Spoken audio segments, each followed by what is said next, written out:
You want to make more money, create a solution in the marketplace, and solve big problems, and you will get compensated well for this. Right? You show up every day, you put in the work, you do the calls, and you get the results. He was able to drum up 10 grand in cash, hundreds, to give to this gentleman. Chris is my partner in Pensacola, Florida. We transact 6 figures monthly. We're going to get that to multiple 6 figures here shortly. So it's really fun to be partners with you, Chris, and do a lot of deals in the Gulf Coast market. And we're going to be breaking down a deal right now, which was a recent closing, just funded and closed, so made the profit. And this was a crazy, wild deal and a funny story, and just really a lot that went on here to get this deal to the closing table. And I want to share this story and this deal to really help people see like what the potential is, what the opportunity is, and how you have to move fast and you have to think outside the box and you have to be in the game, right? Like you're not going to do deals like this if you're sitting the sidelines or you're slow to react or you sit around wondering like, what do I do? Or you got a analysis paralysis. This deal would not have happened if any of that was going on. Let's talk about the marketing channel, why that's significant, what that means, and then move into like going on the appointment, meeting the seller. Yeah. So this came in through our Google pay-per-click channel, which is probably one of our most profitable ones. As you were saying before, it's one of the highest converting, but highest pressure lead sources. You know, it's an active seller who just input all of their information. We get an asking price from them and a phone number, and that lead is sent to us. And it's very likely that they're going to reach out to the next couple listings, you know, right below ours. And not only is it high motivation, high intent, and high urgency, it's also high cost. So PPC is an expensive marketing channel. Like you're paying a premium to get these high quality leads. Yep. But the idea here is, you know, I'm going to pay a lot of money to get these leads, but I'm going to have really deep buys. I'm going to have high conversion, a really short cash conversion cycle, meaning, you know, most of these deals don't need a ton of follow-up because they're so hot that there's a big desperation going here. Like these are the highest motivation. They typically need to close quickly. There's not like 12 follow-ups before we get the deal done, like cold calling and some of our other marketing channels. And again, guys, like PPC means that they go online, they type in something along the lines of need to sell my house fast for cash or something like that. It pops up on page 1, our ad. So in the first couple of spots on Google, they see an ad that says we buy houses cash or something like that. They fill out a form. That form immediately comes over. And when that PPC intake form comes in, like we jump up and down, like whatever you're doing, you stop what you're doing and you look at that thing, you call. If you don't call back that PPC lead in 60 seconds, you have a 50% fallout rate after a minute. If you're a minute late, then you have a 50% failure rate because they're filling out another form and somebody else is calling them to solve their problem. You do not do PPC if you cannot get on that thing immediately. And one other thing that we do that's unique, I think, is we go on appointment. So we're a strong believer that you're going to have a competitive advantage in the marketplace if you can actually meet the seller in person. If at all possible, jump in your car, go meet the person. That doesn't necessarily mean you have to do it. We have a team. So Chris has a awesome sales manager, which you guys are going to learn about this guy. He's incredible, and you'll see in a minute what we mean. But Chris, maybe talk about like you saw this lead come in, and then from there what you did. And one other thing before we jump into that, Chris, do you know off the top of your head what we pay on average per lead with PPC? I think we pay about $250 a lead. Okay, which is not bad, actually. But we're a cheap market compared to other markets. Yeah, in some markets, like I know Lance over in Orlando, he's probably paying $400 or $500 per lead. Double. He's definitely probably double what we pay. So your pay. hot markets like Tampa, Phoenix, you know, you're going to be paying much more. So pick it up from there, Chris. It was Memorial Day weekend. It was that Friday. We just all had finished our work day, and I saw this lead come in, and in the intake form, you know, his price that he wanted to sell it was, I think it was 50 grand. Really quickly, I just looked at Zillow. I look at all of them when they come in, and the Zestimate or whatever was, I think it was like 240 or 250. So immediately I was like, oh, we are in the money on this one. So I sent a screenshot of both, and I texted my acquisition manager, Don, and was like, you need to go call this guy, meet this guy now, because what we just talked about, I know on PPC, there's 2 other guys ready to be calling, you know, probably within the next minute after they filled it out, like you were just saying. So I was able to get Don out to this gentleman's house, in a matter of probably 10 minutes. And there was some very, very large motivation there when he went and met with him. The backstory on the seller is he had, alcohol cirrhosis of the liver, and he had to go to this treatment facility in California the next day. Like, so he waited. From Florida to California. Yeah. So he waited for the last possible minute, like all sellers do. How soon, Chris, do you think he was sitting at the kitchen table from the intake form? Within 20 minutes. Oh my gosh, yeah. It was awesome. Yeah, okay. It was so cool. He was right around the corner from Don too. He sat down with the gentleman, David, and they agreed on a price of 50,000.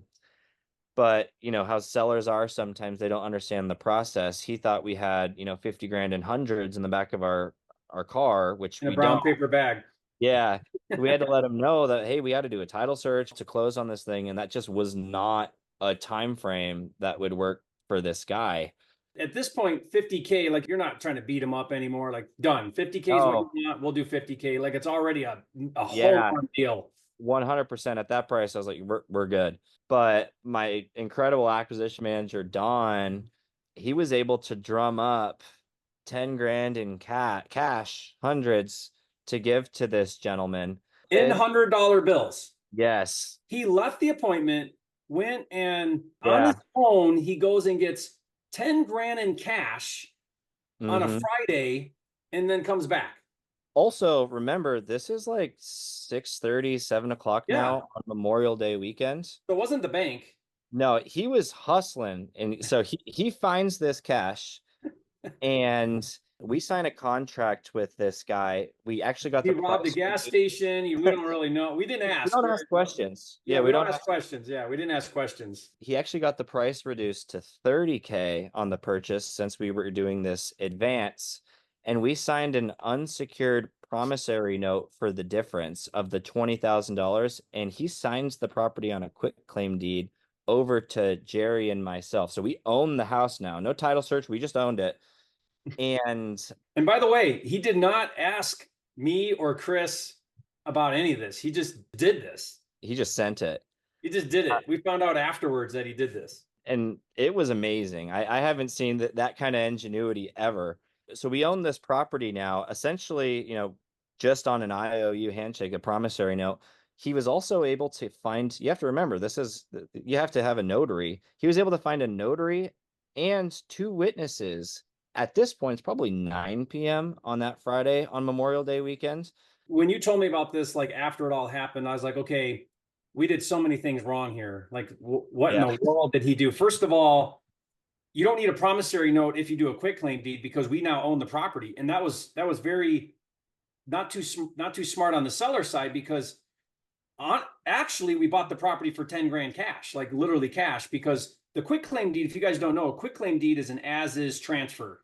So it's not a warranty deed which guarantees title. This is just an as-is title, which means you inherit everything on there, which is very risky without a title search because he could not even own the property. There could be liens, there could be judgments with the IRS. I mean, you would be inheriting all of that by doing the quick claim deed. So he did a quick claim deed, which means basically like it's ours now for 10 grand. But then he also did a promissory note for the remaining 20,000 though. Yeah. So basically that was just a measure of good faith. We didn't really have any other way to do it. Like, not when you needed the money tonight. Like that was it. Yep. That was the acquisitions process. This is one of those that I think me and Jerry, probably could have flipped if we wanted to. Like it had so much room on the table. Didn't we fund the 20? Yeah, we did fund the 20. We ended up getting that to him like a week later. We did actually do a title search because we were going to sell it. Because now we got to sell it, so we better clean up title, right? And of course, there was $28,000 in code violations. Chris, what were these code violations? $28,000 in code violations. That means the city kept tagging him for stuff, and he just didn't pay any of the fines. It was a crappy situation. Actually, the code violations ended up being over something very minor, but they'd been charging him, I want to say $100 a day for like close to a year. So For like what, a broken window or something? It was a porch that wasn't Okay. painted. And I was like, you guys really aren't like tagging him for this jungle of a yard he has, but like the porch with that looks a little askew is that's what's causing all of this. Wow. So we actually went ahead and cleaned that up. We went through the process to get that violation removed, but then we ran into this predicament when we went to go sell it. We ended No. up having to pay it out of our Yeah, proceeds so that the that's right. end buyer could have clean title for his hard money because we sold it to a flipper, and none of these institutional lenders were okay with having an exception on the policy for the code violations. So we did have to eventually pay those, which was unfortunate, but Sometimes you can fight those or get them cut in half or something like that, but we just didn't have the time, and it was necessary to clean the title to close with the buyer. yes, you're Yeah. correct. So I think we were initially supposed to make like 90 grand and we ended up making like 60 something. So it's one of those deals you really can't complain, but it was the whole acquisition process was special. And then I ended up giving Don a bonus. The house came with a like a brand new like $5,000 John Deere zero turn lawnmower. That was his bonus. But to him, it was like the coolest thing ever. He was very appreciative and he also made great money on that deal. Yeah. I remember talking to you like, this is someone that went above and beyond. And guys, I think a lesson that both Chris and I learned was if you got a rocking team, I mean, he's a killer. That guy is a closer.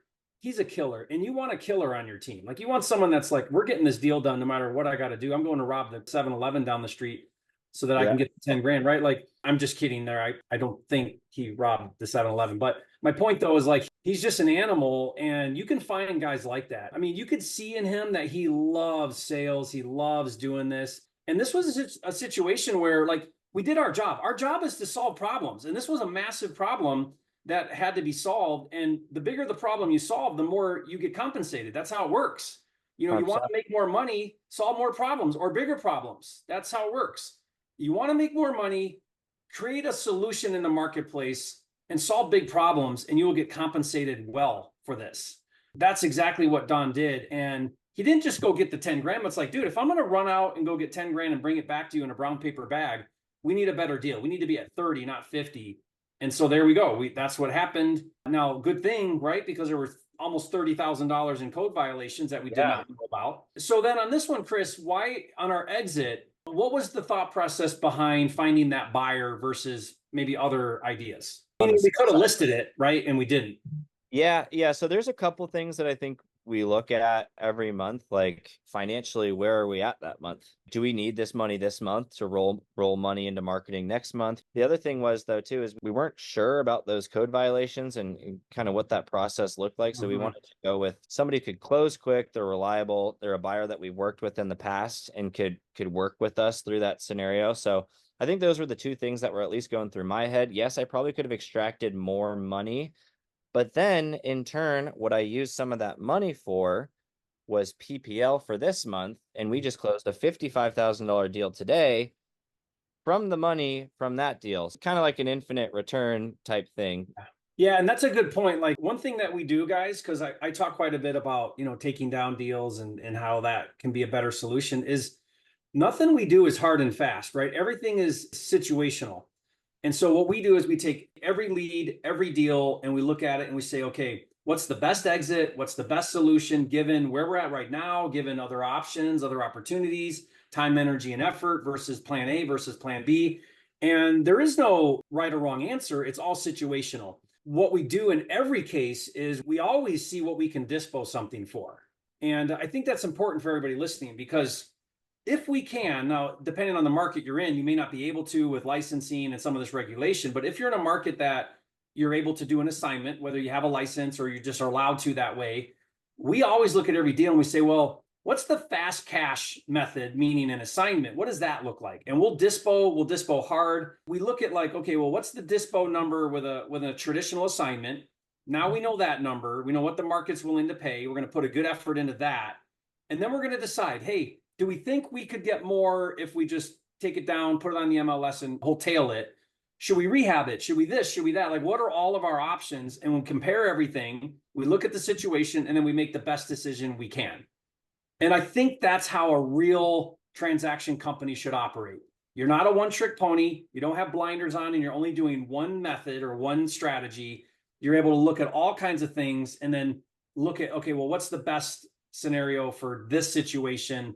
And then try to make your best decision. Doesn't mean you always make the right choice, but at least you're looking at all your options. And that's how you really make the most money, because you have an obligation. Like our job, Chris, is to get the highest paying buyer in the market. That's our job every single time. So are we doing that, or are we shortcutting, or are we being lazy, or are we taking the first thing that comes along? You know, like we don't want to run a company that way. We want to run a company where we're very strategic and intentional about what we do and how we do it. I've got to the point now where it's like you're not just thinking about yourself and your bottom line, like you're also thinking about how important, that stuff is to the other people who make the world turn, and at least, your business turn. And so the team is a critical part of that decision too. So I'm glad you brought that up. What was the dispo method? So we shopped it, but then the repeat buyer ended up being the highest offer because we got several offers on it. He just ended up being the highest. So Chris, Stephen Real asked, how you and I met, how we formed our partnership. So interesting, a couple years ago, Chris was a full-time college student on a scholarship for swimming. So full-time student, full-time athlete, and was doing about a deal a month using the agent model remotely, virtually in Indianapolis. And Chris sends me this message and he's like, hey, I graduated with your son from high school. I've been to your house in Arizona and I'm here at college in Utah, and I'm doing about a deal a month virtually while being a full-time student and full-time athlete. I was like, oh my gosh, you are the poster child for this business working, because if anybody can make an excuse that it can't be done, it's a 19-year-old or however old you were who has no time whatsoever and no money clearly, and is still doing it virtually in a remote market. To anytime someone was like, I can't do it, I don't have time, this is blah blah blah, I'd be like, let me tell you about Chris Allen, shut up. Right? Like it became that type of thing. We just kept our connection, kept our friendship, kept our relationship. And then, fast forward a couple of years, you're in Utah and you're doing really well. You're doing commission agent work, you're doing wholesaling, you're doing creative. There came this opportunity to like open a market with you. And you were like, man, I got married in the Gulf Coast, Pensacola area. I think that would be a place that I would love to open. It made sense. When we opened that market, we decided to partner and open that market. You were already transacting before you even moved there with the U-Haul. I was testing the waters, and I think like for funsies, we did like 40 grand that month, just like, doing agent calls on creative deals out there. Yeah. So I would say, guys, one of the things that is unique about Chris is just massive action.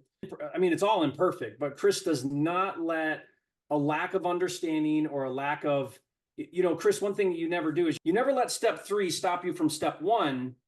And that's what a lot of people do. They're like, you know what? I don't have the full picture. I don't know how I'm going to fund it, or I don't know how I'm going to this or that. I'm going to wait until I get more understanding or more knowledge or more this or that.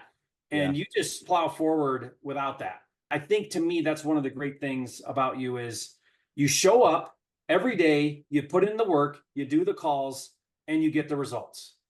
Yeah, I appreciate that. Thank you. Yeah, it's not that you're overly intelligent. I mean, I don't think you're actually that smart. You're just a hard worker and consistent. That's an accurate statement. I'm just kidding. You are smart too. Well, you don't have to be that smart. That's the cool thing about real estate. You literally just have to do the work. I've interviewed you on the YouTube channel multiple times, and I remember in one of the interviews that I said, well, what's your secret to success? And you're like, you know what? I go into the office at 9:00 and I pick up the phone, and then I go home at 5:00. But I do it every day. And by getting on the phones all day long, it's magically I get deals. And you made it sound like so simple. I was like, it can't be that easy. Like, it can't be that simple. And you're like, yeah, that's what I just show up. Showing up is like how it's done.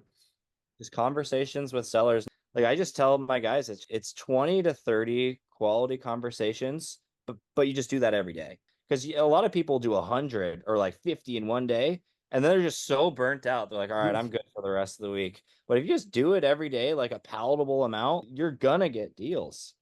Yeah, I love that. I love that. I think the other thing too, Chris, is you're not ever stuck on any one thing. And that's a great skill set that I see you have. Meaning, like right now we're trying PPL, and that's a brand new thing. We don't really know if it's going to work, but we're like, hey, let's try it out. we're looking at deals now. We're like, well, does it make more sense if we just buy this, get some funding, and then resell it? Should we rehab this one? After this call, guys, when we hang up, Chris and I are going to stay on the line. We're going to look at a couple deals, and we're going to be like, what's the best exit here? Should we do this? Should we do that? And I love that, because we're really trying to look at the business and say, how do we be a high transaction company where we're maximizing every single lead, every single opportunity, so that we win the biggest way we can. And we're looking at it every day that way, building the team, doing the business, constantly looking at the marketing channels, looking at the numbers, taking imperfect action. And now we're starting to see some real momentum from that. It's pretty exciting. It's starting to click.